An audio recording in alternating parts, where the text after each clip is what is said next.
Next on Worcester News Tonight, how a Quabbin high school student is being remembered after a deadly car accident. And a Holbrook mother found safe. Meet the woman who helped find her using social media. Good evening and thanks for joining us. I'm Andy Madison. The Hubbardston-Barre community mourning a teenage girl killed Wednesday in a car accident while she was on the way to school. Grief counselors were at Quabbin Regional High School today for her classmates, and tonight we have a look at how Brittany Murch is being remembered throughout the community. Flowers mark the spot on Route 62 where it happened. Throughout the day, the memorial grew as people stopped by to pay tribute to 17-year-old Brittany Murch. Very good girl, smiley.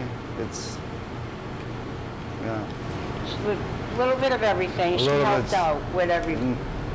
Brittany ran cross country at Quabbin Regional High School, did theater, and also worked at Hubbardston Pizza for about a year. She did make pizzas right over here. Make pizzas. You know? She do everything.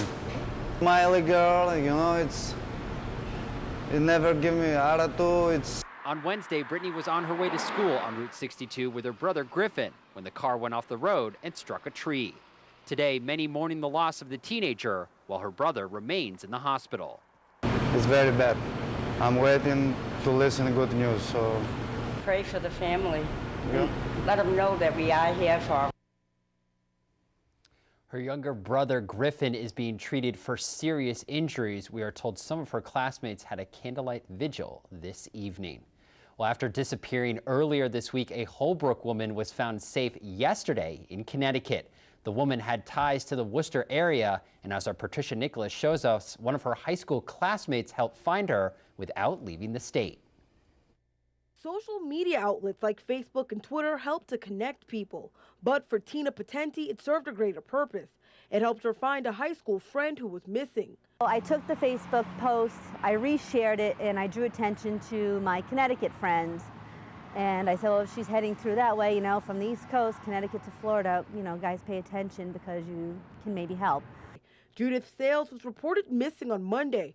Police say she was supposed to pick up her son at daycare after work, but never did. Police shared her picture with information on social media. So did friends. Tina says the two were close in high school, and they reconnected through Facebook. It's how she found out Judith was missing. I went onto the Facebook page, and I saw that she'd been missing for a couple hours, so of course I felt concerned. We had a wonderful friendship, and I felt nervous for her family and for her friends. Tina says her friend Kelly, who lives in Connecticut, was the one who found Judith's car in a shopping mall parking lot. Judith was found safe and sound. Tina says she credits social media for the finding. It was very eye-opening for me to be able to see how important sharing information really can be because, you know, I was a part of it, and my friend Kelly, who lives in Connecticut, was a part of it. She's not from Massachusetts, never has been, and, you know, she was able to come through and put resolution to this. Patricia Nicholas, Worcester News Tonight. The Worcester Department of Public Works asking people to avoid the area of Shrewsbury Street and Route 9 this evening. And this is why. A gaping hole at the intersection of Belmont and Shrewsbury Street caused by a sewer pipe break. Traffic was impacted today, but the break is not affecting anyone's water or sewage usage. Commissioner Paul Musi says the work needed to fix the problem is extensive and will continue into tomorrow. I expected the traffic will still be somewhat impeded during tomorrow morning's commute. We will work all night. I just don't expect it'll be completed and all the road repairs done that soon. Hopefully by tomorrow evening's commute, but it wouldn't be any earlier than that. The pipe is from the 1950s. Commissioner Musi says these types of issues can be unpredictable. Worcester police getting help from a number of local departments in an arrest Thursday afternoon. Part of Southbridge Street was closed down earlier today while police arrested 38-year-old Heriberto Muniz. The street was closed as a precautionary measure. Muniz is wanted in a break-in that occurred on Monday where a gun was stolen. Auburn, Spencer, and Harvard police departments all helped in the investigation. Muniz was arrested on an outstanding warrant and is being held overnight. He will be arraigned in Worcester District Court tomorrow morning. In other news, a judge has upheld murder charges against a Blackstone mother accused of killing 2 of her children. Erika Murray was back in a Worcester courtroom today. Murray's lawyers requested to have the charges against her thrown out. They argued there was no evidence Murray caused the baby's deaths. The skeletal remains of 3 of her children were found in her home in September 2014. Murray has pleaded not guilty. Defense attorneys in the case of a 5-year-old Fitchburg boy's killing believe murder charges are coming. That's according to Mass Live. Earlier this month, the medical examiner's office ruled Jeremiah Oliver's death a homicide. The young boy's body was found stuffed in a suitcase on the side of Interstate 190 in Sterling in 2014. Jeremiah's mother, Elsa Oliver, appeared in court today where she was arraigned on 9 charges, including assault and battery on a child. Her boyfriend, Alberto Sierra, has already been charged.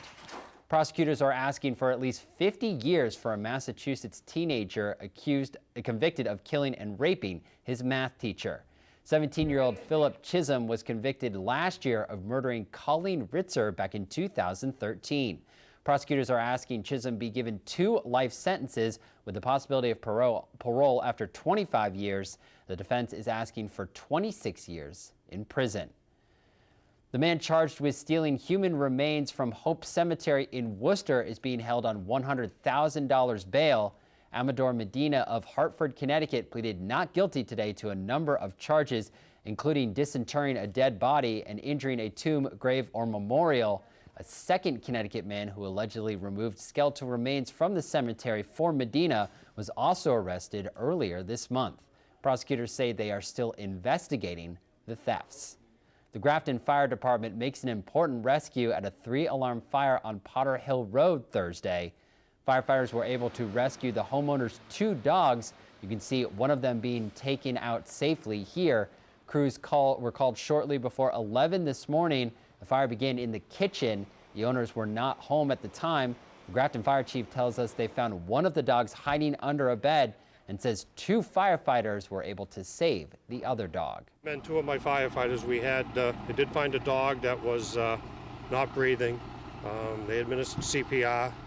The medics came over with their oxygen and their pet mask, and believe it or not, they got the dog breathing again and then transported it to Tufts. Both dogs were taken to Tufts. Grafton Fire tells us they believe the fire may have been caused by an old jukebox in the kitchen.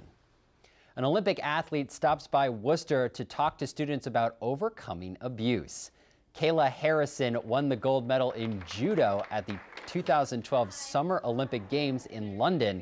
She spoke with students at Assumption College about how she used judo to compete and succeed on an international stage. Harrison says she was sexually abused as a teenager for years by a former coach, but was able to overcome it thanks to some advice from her current coach here in Massachusetts. Said, what happened to you, happened to you.